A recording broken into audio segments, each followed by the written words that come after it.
Olá pessoal, estamos iniciando o programa Alegria de Viver, sejam bem-vindos. Mais uma semana em que nós vamos entrar num novo capítulo do livro Pensamento e Vida. Esse livro nós já iniciamos há algum tempo atrás e você poderá buscar nos programas anteriores, os capítulos anteriores, porque hoje nós estaremos entrando no capítulo 16. Nós já falamos a respeito da saúde, da família, do berço, por que nós reencarnamos numa determinada família.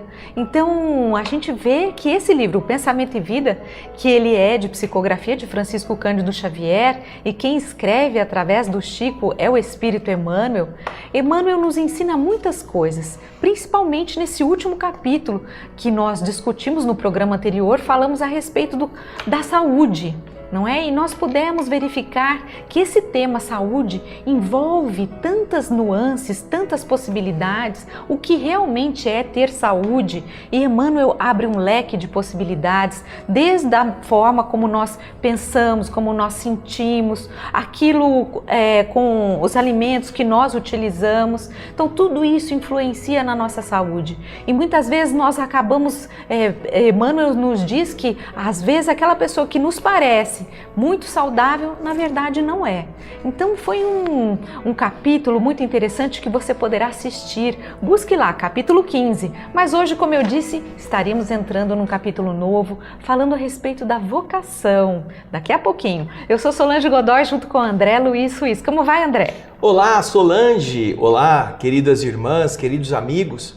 Essa alegria se renova em cada semana, porque justamente nossos espíritos vão ganhar conhecimento, vão se enriquecer com as mensagens espirituais que fazem com que nossa alma se prepare melhor para compreender a importância do pensar na nossa qualidade de viver. Pensamento e vida, ambas as realidades que caminham juntas para a construção de um futuro mais suave, mais bonito, através do aproveitamento dos momentos do presente.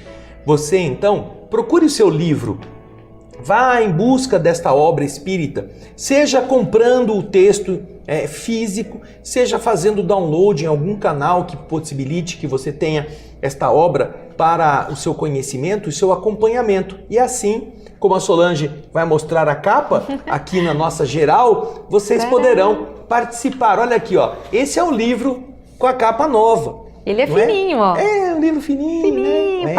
Parece que é facinho. Mas olha, é pesado. Tem bastante coisa, bastante conteúdo. Tem muita substância. E por isso é que nós vamos hoje começar o capítulo 16 falando sobre a vocação. O que será que a vocação tem a ver com o pensamento, com a vida? Por que será que Emmanuel inseriu nesse contexto de um capítulo inteiro o tema vocação? Vamos ver o que é que ele quer dizer com isso? A vocação é a soma dos reflexos da experiência que trazemos de outras vidas. É natural que muitas vezes sejamos iniciantes nesse ou naquele setor de serviço, diante da evolução das técnicas de trabalho que sempre nos reclamam novas modalidades de ação. Todavia, comumente, retomamos no berço a senda, o caminho que já percorremos, seja para a continuação de uma determinada obra, seja para corrigir nossos próprios caminhos. Veja só que interessante. Já na primeira frase, olha aí, ó. Eu sei que você já pensou, nossa, eu tenho uma vocação para letras, eu tenho uma vocação para determinadas facilidades da matemática, da ciência. Olha só, a vocação, segundo a definição de Emmanuel, é a somatória dos reflexos da experiência que nós trazemos de outras vidas. Não é uma coisa improvisada, não é uma coisa sem um fundamento. Nós temos mais facilidade naquela área, porque aquela área não nos é estranha, não é, Solange? É natural, como disse Emmanuel, que nós não sejamos muito plenos em todas as áreas, que em algumas áreas nós sejamos iniciantes, que não saibamos fazer, não tenhamos facilidades, não tenhamos fluência em tudo. Porém, em algumas áreas, nosso espírito já está aquinhoado, já está preparado de uma forma melhor do que em outras. E naquelas que nós não nos preparamos, nós começamos o trabalho de escultura. Mas naquelas que nós já fizemos o esboço anterior, a escultura já está em andamento, não é mesmo? Isso mesmo. O que Emmanuel quer dizer pra gente é que ninguém nasce pronto, não é? A gente não vem prontinho, com a facilidade. Nossa, eu pinto tão bem, nossa, eu venho pronto para isso. Não. E o que Emmanuel nos diz é que essa facilidade que nós temos para determinadas áreas, isso vem lá de trás. Não é de agora não que a gente nasceu com esse dom, entre aspas, não. Isso é uma facilidade, é porque nós já estamos habituados nesse caminho. E olha, ele dá 2 motivos para que isso seja assim. Primeiro para você continuar o aprendizado daquela obra que você já começou, para aperfeiçoar-se, para melhorar-se como uma destreza que seja ainda melhor. Ou, o segundo motivo, para corrigir os caminhos errados que nós fizemos naquela área, para corrigir. Então, ou a gente volta para melhorar, ou a gente volta para refazer e termos um outro foco para não errarmos novamente. Então, já aqui temos bastante informação, não é mesmo? Em poucas linhas. Agora, nós vamos continuar a leitura que a Solange vai fazer para a gente. De qualquer modo, o título profissional, em todas as ocasiões, é carta de crédito para a criação de reflexos que nos enobreçam. Olha só, vamos pegar essa outra frase. Carta de crédito. O que é carta de crédito? A carta de crédito é algo que você recebe de uma agência bancária, que não é dinheiro vivo, mas que permite que você chegue em qualquer outro lugar e compre até aquele limite com a certeza e o comprometimento da agência bancária de que ela vai pagar. Ou seja, você vai sem dinheiro, mas com papel que o banco emitiu, dando àquele portador o crédito para que ele possa usar. Então, o Emmanuel está dizendo que o título profissional que nós ostentemos em qualquer profissão da vida, em todas as ocasiões, é o quê? É uma carta de crédito para a criação dos reflexos positivos que nos tornem mais nobres, que nos tornem melhores. No livro Nosso Lar, quando André Luiz vai conversar com o ministro Clarencio, depois de ele já ter se recuperado, e ele vai pedir uma oportunidade de trabalhar, o ministro Clarencio diz a ele uma coisa interessante, que na Terra, cada profissão é apenas uma ficha de serviço. E que aquela ficha que ele teve como médico traz anotadas todas as coisas que ele fez de certo e de errado. Geralmente, diz o ministro Clarencio, as pessoas tratam aquele título profissional como uma enaltação do seu orgulho, como eu sou o doutor fulano. Mas para os espíritos, não importa qual seja a profissão, aquilo é apenas uma ficha de serviço, como é aqui definido por Emmanuel, uma carta de crédito, para constatar quanto aquela pessoa pode investir na sua própria melhoria, no seu enobrecimento e também no serviço aos seus semelhantes. Olha que legal! Agora, nós vamos ver alguns exemplos que ele vai nos dar na sequência do texto. Vamos lá. O administrador, o juiz, o professor, o médico, o artista, o marinheiro, o operário e o lavrador estão perfeitamente figurados naquela parábola dos talentos, que se valeu o Divino Mestre para convidar-nos ao exame das responsabilidades próprias perante os empréstimos da bondade infinita. Veja só, a Solange vai comentar conosco esse negócio dos talentos. O Emmanuel fala pra gente das diversas profissões, não é? Então ele está dizendo aqui, falando que o juiz, o professor, o artista, o marinheiro, quer dizer, todas essas profissões, tudo isso, ou seja, ele faz uma ligação dessas profissões com a parábola dos talentos, ou seja, cada um de nós vem e reencarna com um talento. E de que maneira nós estamos aproveitando, de que maneira nós vamos aproveitar esse talento que nos foi dado? Será que a gente vai enterrar esse talento? Será que a gente vai agir de uma maneira que não deveria? Ou será que nós vamos multiplicar esse talento, aproveitar, fazer com que ele dê frutos, auxiliando as pessoas? De que maneira nós vamos utilizar esses talentos? É sobre isso que Emmanuel nos diz. Nós não devemos nos esquecer que na parábola dos talentos, o Senhor, o amo que vai se ausentar, ele distribui recursos de acordo com o potencial de cada um dos seus servos. A um ele deu 5, a outro ele deu 3 ou 2 e a outro deu só 1. Então, com isto, o que nós estamos vendo? Nenhum ficou sem receber alguma bênção, alguma oportunidade. Mas cada um pôde usar aquilo e multiplicar com o seu esforço. E isto, muitas vezes, é desprezado pelas pessoas.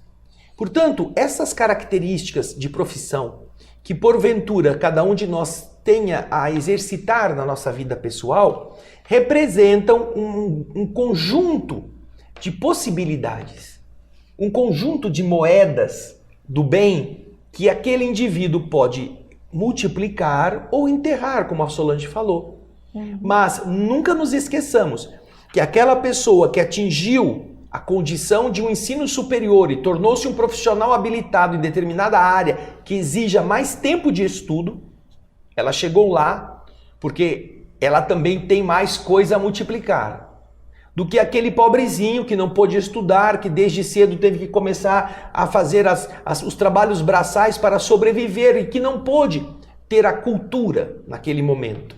Mas ele também recebeu coisas boas para fazer na sua área específica. Então a gente observa que todas estas profissões são de verdade convites da bondade divina para ver como que nós multiplicamos esses talentos na área em que estamos colocados, não é? E nós vamos ver que Emmanuel continua, o que ele vai falar agora é muito bonito, acompanha com a gente.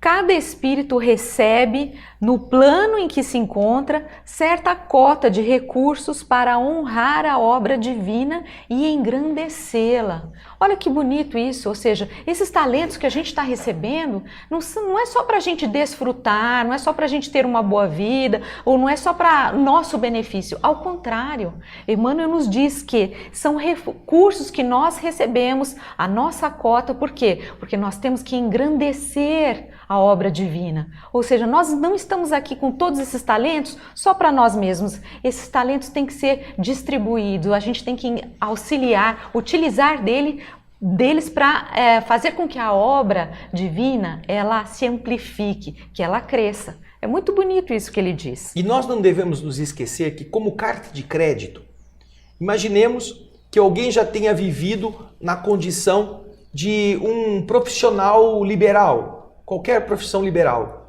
fosse costureiro, padeiro ou advogado, dentista.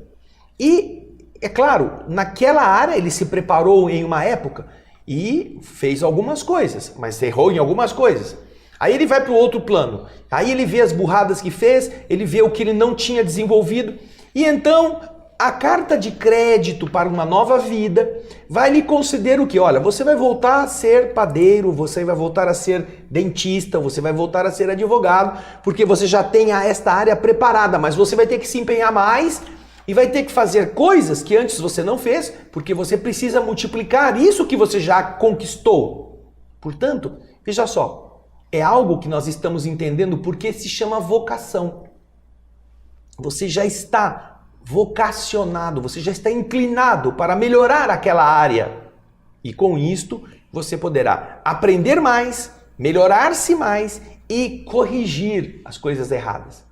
E é então que nós vemos isto que a Solange acabou de ler, que cada espírito recebe, no plano em que se encontra, no grau evolutivo em que está, certa quantidade de recursos. É a carta de crédito para honrar, para que com ela a obra divina se torne melhor com a sua participação.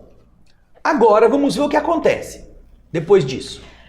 Acontece, porém, que na maioria das circunstâncias nos apropriamos indebitadamente das concessões do Senhor, usando-as no jogo infeliz de nossas paixões desgovernadas, no aloucado, no insensato propósito de nos antepormos ao próprio Deus. O que significa isso?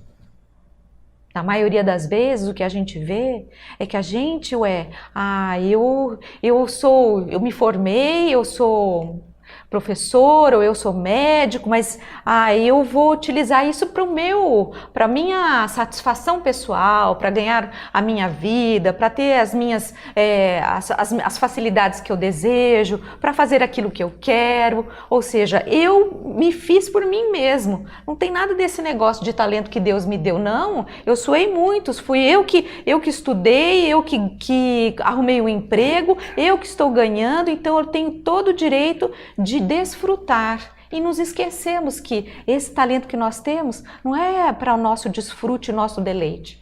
Nós podemos, inclusive, usar isto para melhorarmos a nossa condição, porém, não foi para isto. Então imagina um médico que quer se formar médico para ficar rico, para tirar vantagens e lucros do esforço da formatura, do que foi investido.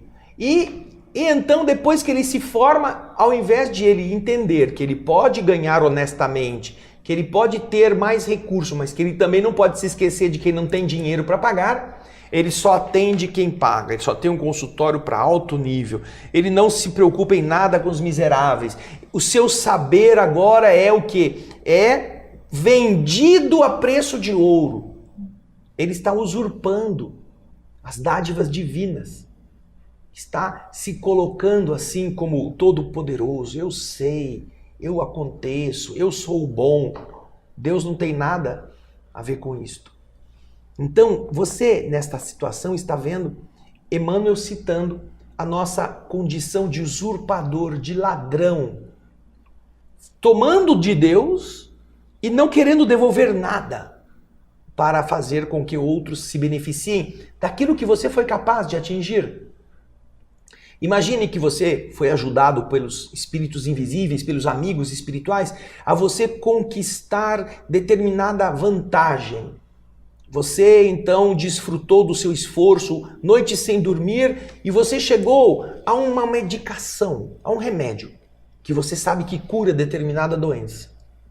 Você foi inspirado por médicos invisíveis, você foi empurrado por espíritos amorosos que queriam que você misturasse as plantas corretas e por fim você conseguiu. Aí você fez testes nas pessoas próximas, nos bichos, todos eles sararam. E aí então você que agora tem a experiência aliada ao seu saber, fala assim, agora eu vou ficar rico. Agora eu vou vender esse remédio a preço de ouro. Quem quiser tem que pagar. Ora, como que tem que pagar? Você não é capaz de salvar uma vida de graça? As plantas nasceram sozinhas, sem que você plantasse. A chuva molhou-as, o sol alimentou-as, o solo lhes deu comida e você acha que é dono? Como as pessoas, Solange. As pessoas que no fim de ano vão até as instituições religiosas falar assim, eu vou ajudar Deus porque eu vou dar um caminhão de feijão para a obra de Deus. Ou seja, ele roubou o ano todo muito dinheiro. E aí, no fim de ano, para ele poder compensar isso, ele vai até uma igreja qualquer e dá não sei quanta cesta básica para os pobres. Assim ele compensa um pouco do que ele pôde fazer e deu certo roubando, e ele se prepara para continuar a poder roubar no ano seguinte. Agora me diz uma coisa, quem foi que inventou o feijão? Quem foi que desenvolveu a planta, a semente do feijão? Quem foi que deu o sol, a terra, que pôs o mineral, que pôs o ar, que pôs a água caindo sobre o feijão? Quem foi que deu saúde a um agricultor para que ele pudesse plantar o feijão e colher o feijão? Quem foi que organizou tudo para que o feijão pudesse chegar e a pessoa comer e se alimentar com ele? aqueles minerais traduzidos agora em comida para o organismo. Quem foi? Foi o próprio homem? Não. Foi Deus, o dono do feijão. Ora, o homem, quando muito, tirou da terra, botou num saco e vendeu como se fosse dele. E aí, o que ele faz? Ele vai na igreja, com o feijão que Deus criou, que Deus sustentou, que Deus produziu, e entrega para Deus como se ele estivesse fazendo um bom negócio. Eu estou dando para Deus o feijão que Deus fez, achando que isso é muito bom, porque Deus vai ficar devendo para mim. Ah, pelo amor de Deus. Haja feijão, haja burrice, haja egoísmo. Para o indivíduo pensar que dando estas coisas, dando comida para os pobres, ele está aqui, te condeu. Você só está devolvendo para o dono. Para o dono do feijão é quem criou o feijão. E então? Ah, você é bom porque fez isso? Não, você não é, você está apenas negociando. Então você está usurpando aquilo que Emmanuel está falando aqui, usurpando da divindade. Mas Emmanuel vai mais à frente. Vamos lá, Solange, para pensar. Agora ele vai falar mais ainda.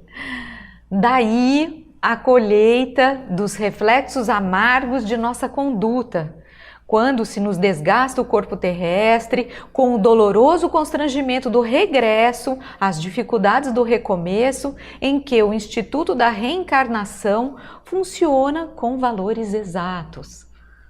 Aí, o que Emmanuel vai dizer para a gente é que agora, não é? Nós vamos colher os reflexos dessa conduta que nós tivemos. Ou seja, se nós não honramos a obra divina, quando a gente desencarna, aí sim chegou o momento de colhermos aquilo que nós fizemos. E aí vem então a reencarnação, que vai nos colocar numa situação em que deveremos corrigir os nossos erros e colocar, vamos dizer assim, o bonde no trilho certo, né? Porque a gente saiu do trilho. Então agora a gente vai colocar a coisa no trilho certo. E é a reencarnação que vai nos auxiliar a fazer isso. Exatamente. Agora eu vou ler para vocês o que vem a seguir, porque a Solange já explicou muito bem esse trecho. Vamos ver o texto na sequência.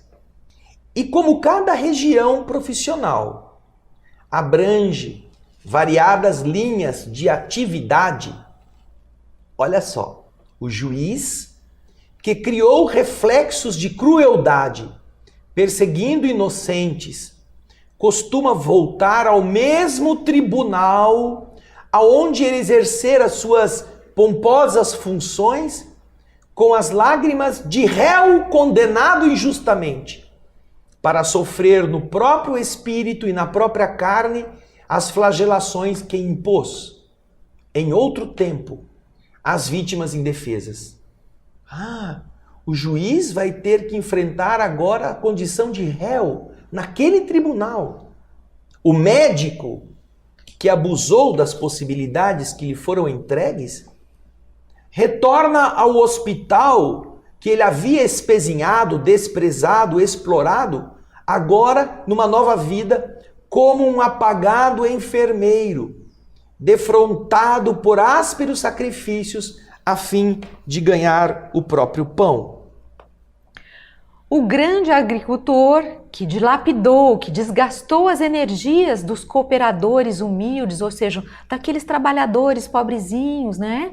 Esse agricultor que desgastou esses cooperadores humildes que o céu lhe concedeu para os serviços do campo, vem de novo à gleba, a terra que explorou com baixeza de sentimento, na condição de pobre lidador, padecendo o sistema de luta em que prendeu moralmente as esperanças dos outros. Ou seja, aquele agricultor que desgastou, que judiou dos mais pobres, que espezinhava, que tratava com desdém ou até mesmo explorava aquele serviço braçal tão difícil dos mais humildes, pagando pouco. Esse agricultor vai retornar como um trabalhador da terra, aquele trabalhador humilde que vai ter que se submeter novamente, vai ter que se submeter a um senhor e sentir na própria carne, na própria pele, as dificuldades que é você cuidar de uma terra sol a sol, as dificuldades de você lidar com tudo isso, sendo muitas vezes maltratado, mal pago, não é? Então você vai ter que vencer tudo isso numa outra posição. Numa vida seguinte. Então, o médico que explorou, ganhou muito dinheiro, usou o hospital como uma fonte de renda apenas, agora, quando renascer, vai precisar voltar lá como ou doente, ou como enfermeiro, ou como serviçal da limpeza, para trabalhar ali, humildemente, para ganhar o pão de cada dia. O juiz, corrupto, agressivo, altivo, orgulhoso, vai ter que enfrentar o mesmo tribunal que ele desenhou com esses princípios ou com esses desvalores, e vai ter que suportar justamente aqueles maus exemplos que ele deixou na figura de outros que vão se tornar juízes também, e ele vai ser o injustiçado agora, ele vai ser o réu. Como disse a Solange, os agricultores arrogantes, prepotentes, ricões, magnatas, estes vão voltar como funcionários lá da roça, precisando criar a família, à custa da boa vontade de alguns grãos que ele colha no seu terreno, ou da generosidade de agricultores tão ruins quanto ele havia sido. Mas tem mais. A Solange vai continuar lendo aí. Emmanuel traz mais exemplos pra gente. Vamos seguir, olha só. Artistas eméritos, artistas destacados, que se transformaram a inteligência em trilho de acesso a desregramentos inconfessáveis. Reaparece, ou seja, reencarnam como anônimos companheiros do pincel ou do palco, debaixo de inibições por muito tempo insolúveis, à afeição de habilidosos trabalhadores de última classe. Então, temos aí o quê? A pessoa era uma coisa muito artística, muito talentosa. Ela fez tantas coisas, mas usou a inteligência para desregrar, para desajustar o equilíbrio dos outros, para induzir as pessoas a um estado de degeneração moral. Tudo isto vai ter o preço.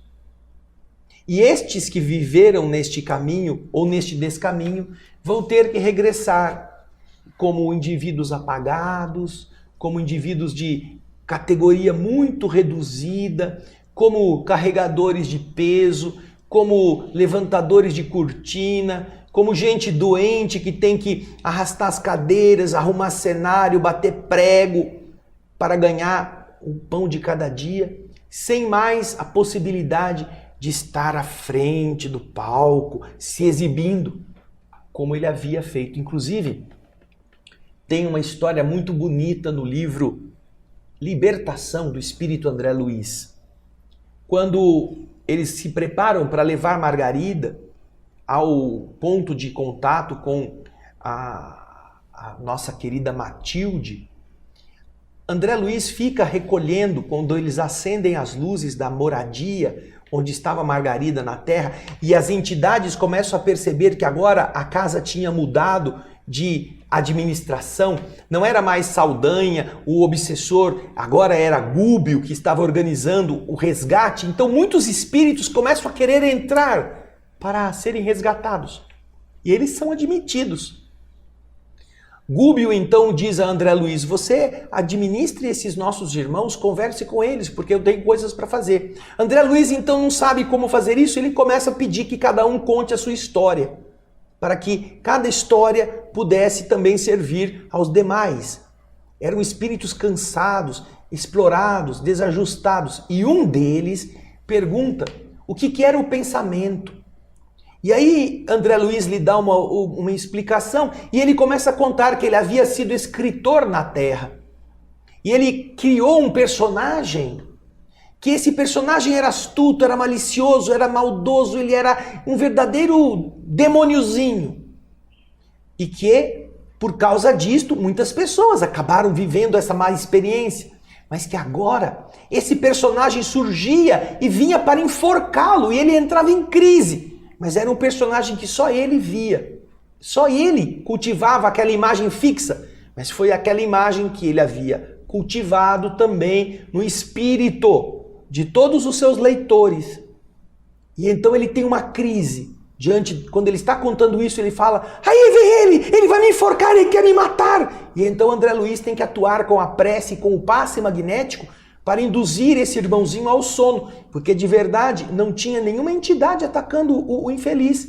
era a consequência de seus pensamentos feceninos, de sua literatura de baixo calão, de sua libidinagem intelectual ou literária que estava produzindo esta figura que para ele era um ser vivo, era um personagem que agora se voltava contra o seu criador.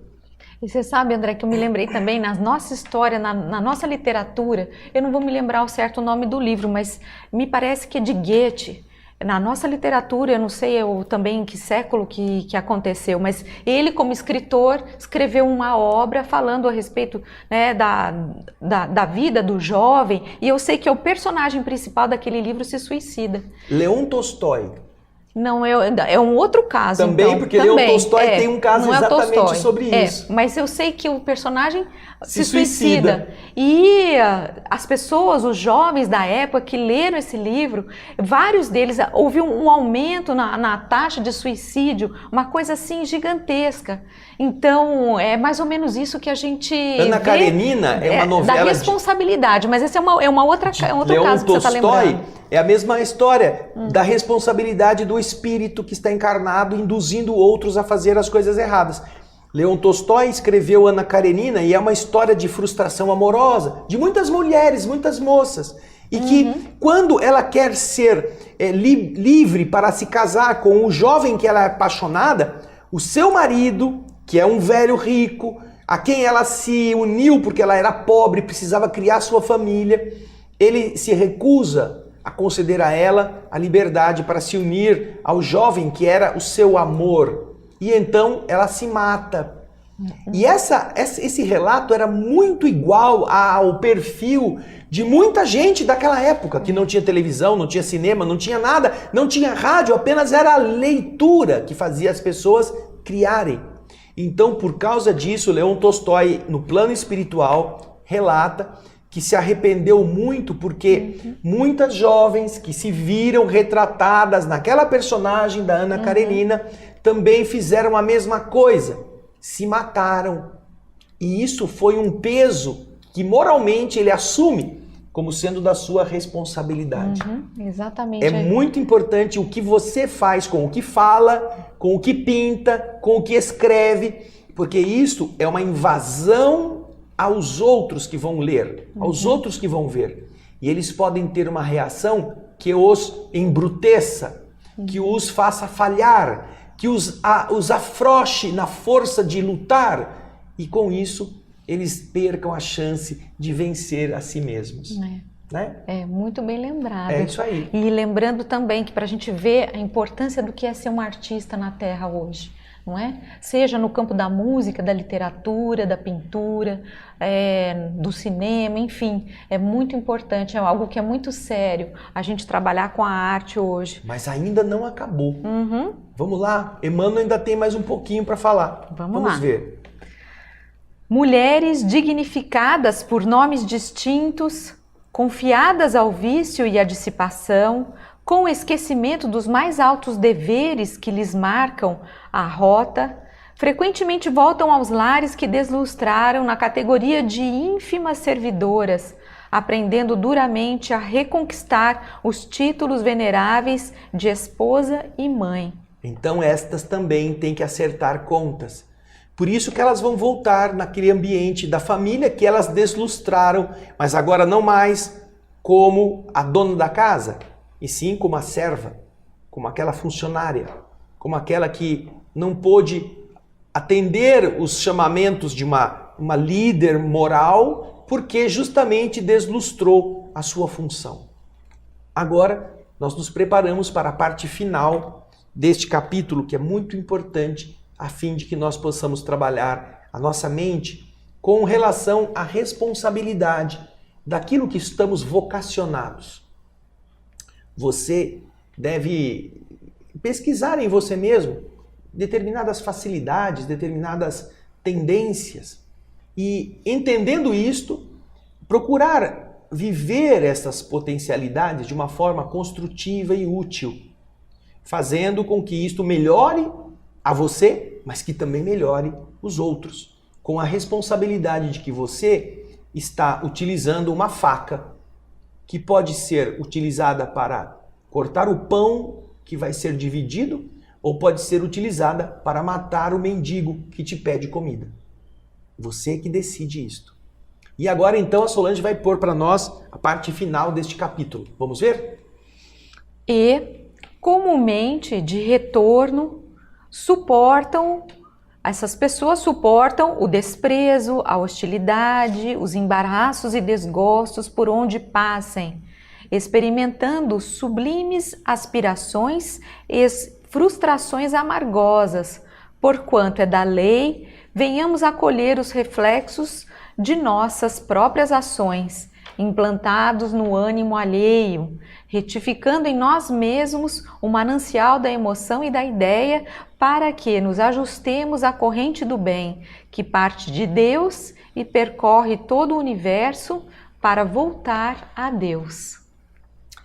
Olha, é muito interessante tudo isto e nos faz pensar em relação a muitos dos nossos companheiros da terra, nossos irmãos, que às vezes estão frustrados porque não conseguiram atingir certas conquistas, ou às vezes estão se sentindo solitários, queriam ter uma companheira, um companheiro, mas não conseguem, não confiam em ninguém.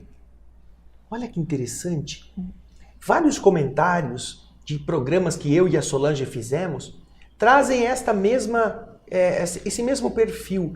Eu queria tanto ter uma companheira, um companheiro, mas eu não confio em ninguém, eu não consigo ter uma segurança com as pessoas. Uhum. Como é o que eu posso descobrir isto? Uma forma de eu vencer? Eu não quero permanecer sozinho. Então, observe isto e veja se este medo não foi originário de um comportamento que você viciou quando você, numa outra existência, tinha as pessoas à sua disposição e brincou com elas. Da forma como você fez, você tem medo que façam com você. É isto que muitas vezes cria certas barreiras, que você tem temor de se entregar. As pessoas que ainda não são maduras, elas ficam, mas e se ele me enganar? Se ela me enganar? Às vezes, inclusive, esse indivíduo, ele nasce na condição inversa do sexo em que ele estava antes, para passar pela circunstância que ele fez sofrer muitas outras pessoas, que eram as suas conquistas, entre aspas. Então, um homem que, com toda a sua beleza, com toda a sua lábia, com toda a sua sensualidade, enganou, ludibriou e se aproveitou de muitas mulheres, muitas vezes precisa renascer na condição de mulher. Mulher, sexo e mente. Mulher. E aí ele vai querer ter um afeto e ele vai perceber que aquilo que os homens, quando ele era homem, faziam com as mulheres, agora ele também vai ser vítima disto. E vai encontrar homens inescrupulosos, vai encontrar homens que são violentos, homens que são apenas interessados em sexo para ter prazer momentâneo. E aí este espírito, na condição feminina, começa a experimentar a responsabilidade. E ele então fica se sentindo, puxa vida, é tão ruim sofrer esse tipo de coisa. E naturalmente, passa às vezes a vida solitariamente, porque não quer se entregar a ninguém, porque tem medo. Tem medo de sofrer aquilo que ele outrora havia feito. E quando desencarna, depois de um período de estágio dessa natureza, do outro lado vai entender, puxa vida, se eu renascer agora como homem, eu vou respeitar mais as mulheres, eu vou tratá-las com decência, eu não vou aproveitar-me delas. E a mesma coisa no inverso, quando é a mulher que é a sedutora, que é a que faz as coisas segundo o seu desejo de domínio. A mesma coisa. Então observamos que numa situação afetiva dessa natureza, esse espírito não está impedido de fazer o bem, de trabalhar como solidário em outras obras, de fazer pessoas felizes, mas talvez tenha que fazer isso tudo sozinho. Quando chega o momento de um envolvimento emocional, acontece alguma coisa que impede que esse envolvimento prospere. E isso é muito doloroso, mas é muitas vezes a consequência dessa vocação mal vivenciada, mal experimentada, com prejuízo dos nossos semelhantes. Não é, Solange? Exatamente, André, muito bem explicado, porque no final a gente vê que Cada um de nós recebeu um talento. Esse talento, como a nossa vocação, de que maneira que nós estamos aplicando isso? É importante que a gente esteja vigilante, atento, porque será que nós estamos honrando essa obra divina? Será que nós estamos... Qual é a nossa contribuição para a melhoria do mundo, para a melhoria das pessoas? Será que nós estamos vivendo só para nós, enterrando esses talentos? Não é? Então acho que a gente tem aí uma semana para pensar sobre esse capítulo, que é um capítulo muito interessante, muito bonito. E na semana que vem nós teremos ainda mais, porque estaremos falando também, Emmanuel continua falando sobre as profissões. Então, olha só, vocação, profissões. No programa anterior ele já falou sobre saúde, quer dizer, existe todo um entrelaçamento de mentes, sentimentos, posicionamentos que Emmanuel traz para a gente. É isso aí. E aproveitando que ainda temos alguns minutinhos, gostaríamos de convidar você para participar do nosso Espiritismo, que fala das obras de André Luiz. O livro que nós estamos lendo agora no Espírito da Letra é o livro Nos Domínios da Mediunidade, não é, Solange? Uhum. Um livro muito importante para compreender este entrelaçamento entre os dois lados da vida. Quais são as pessoas que têm mediunidade? Quais pessoas que possam imaginar que não a possuem? Que reflexos as percepções mediúnicas podem produzir naquilo que nós não achamos que é mediunidade, na nossa atividade diária? E você vai se surpreender com todos os conceitos que estão neste livro. O nosso Espírito da Letra está indo ao ar semanalmente. Todos os sábados na TV Mundo Maior, às 17 horas, ele vai ao ar. Mas também ele fica disponível no nosso canal do YouTube, youtube.com/TV Alvorada Espírita, ou melhor, / o Espírito da Letra. É um canal específico do Espírito da Letra. Você pode entrar lá que você vai ter 7 livros anteriores já prontinhos, já acabados, já terminados e disponíveis.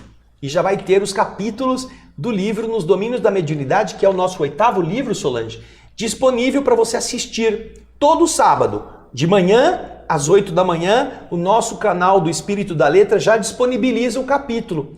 E na TV Mundo Maior, esse mesmo capítulo vai ser exibido, estreando às 5 da tarde naquela semana. Depois a TV Mundo Maior vai ficar reprisando em alguns outros horários. Mas, se você quiser assistir mais uma vez, independentemente do horário da TV Mundo Maior, entre no youtube.com/o Espírito da Letra, tudo junto, e ali você vai pegar todos os arquivos anteriores, todos os outros livros e este aqui. Você vai na playlist, lá vai ver Nosso Lar, Os Mensageiros, Missionários da Luz, Libertação, vários outros que estão nessa sequência entre a terra e o céu, no mundo maior e agora nos domínios da mediunidade. É isso mesmo. E olha, nós temos notícia até de pessoas de casas espíritas, quando agora que as casas andam meio fechadas, as pessoas estão se encontrando, fazendo conferências pela internet e utilizando esses livros para estudar também, porque são livros muito instrutivos, são livros que eles complementam todos aqueles ensinamentos do Livro dos Espíritos. Então essa obra, essa série de André Luiz, ela é realmente muito bonita e vale a pena vocês conhecerem. Fica o nosso convite para vocês acessarem essa programação. E, além disso, nós temos o nosso programa de 15 em 15 dias lá na TV Mundo Maior, o Espiritismo Sem Mistério. Isso mesmo. Fizemos 2 programas com muitas perguntas e respostas. Você está vendo aí, eu e a Solange, a cada 15 dias apresentamos o Livro dos Espíritos e você pode participar com perguntas ao vivo que nós procuramos responder. Estamos falando sobre a volta ao corpo físico, não é, Solange? Isso. O retorno à encarnação. E a gente espera a sua participação conosco. É isso né? mesmo. Às 16 horas, terças-feiras de 15 em 15 dias, nós temos o Livro dos Espíritos ao vivo. É isso aí. Um grande abraço e até o próximo programa Alegria de Viver. Tchau, gente. Nos vemos lá. Muita paz.